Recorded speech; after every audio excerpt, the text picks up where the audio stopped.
They're the suburbs of Sydney that house some of the country's most elite schools. An online petition has gone viral. Young men bragging about all of this getting with girls and stuff.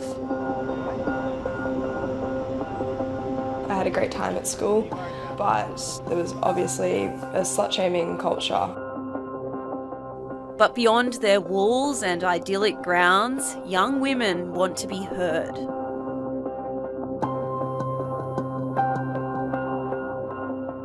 The words in my initial Instagram poll were, have you or has anyone close to you ever been sexually assaulted by someone who went to an all-boys school in Sydney?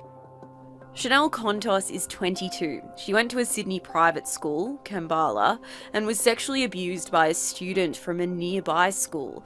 Chanel is now studying education and gender and started a survey to see if others had similar experiences. It all comes back down to education. It's the fact that people don't know that their partners can rape them. It's the fact that people don't know that it's not okay to be woken up when by someone having sex with you. Within a week, more than 5,000 young people have come forward with testimonies of sexual assault by students at schools. What started as an issue focusing on private schools in Sydney has now revealed stories of sexual assault by students from Catholic and public schools all over the country as well. It shows that there is literally thousands and thousands of these experiences amongst schools in Australia. Bronte went to a private school in Sydney's harbourside suburb of Mosman. She's 19. Like Chanel, a male student assaulted her when she was a young teenager. I held a New Year's party when my parents were away, and by the time everyone showed up, I was very, very drunk. And from what I can remember, he led me upstairs and he forced me on my bed, and I vomited on myself and he took my clothes off. And he was like, let's do this. And I was like, I don't want to, I don't feel well. It took 2 years for Bronte to understand that she was sexually assaulted. At the time, I didn't really understand what was going on. And it kind of made sense once I started understanding what consent meant, because I didn't understand what it meant at the time. Without enough education about consent, the sexual assault survivors who've come forward were not aware they'd been abused. I think we just need to change, and I think the way to do it is to be vocal about it. Educational institutions should be teaching students about sex and consent. Since young sexual assault survivors have started coming forward, there's been a search for a scapegoat.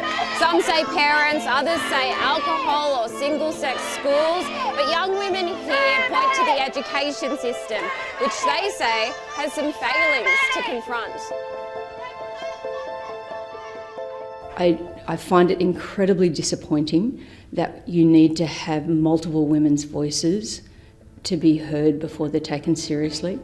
Dr. Bryony Scott has been the principal of a private school for girls in Sydney for a decade.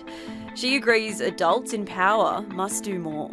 Every school everywhere, as far as I can tell, is reviewing, going, what are we doing? Are we doing enough?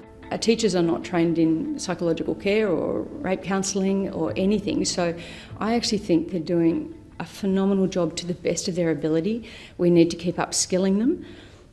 But we are also not going to win if the answer is only that schools need to be doing more. We hadn't received enough consent education. And these young women decided to tackle the problem themselves. They started an organisation to run education workshops on consent at schools and universities.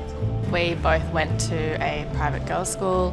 We came out as really empowered young women in most areas apart from sex, specifically consent.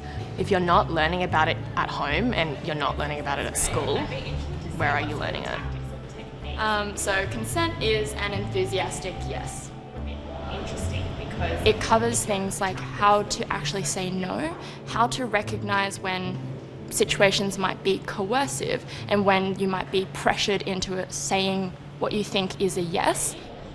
Pick who's going to be person A and who's going to be... What I don't want is for these young people to wait 30 or 40 years before they put their hand up and say, me too. I think the responsibility of schools is definitely to step up right now and instead of being ashamed of what has happened, realise that change needs to happen and not be scared to admit that they have failed some of us and think about how they need to change.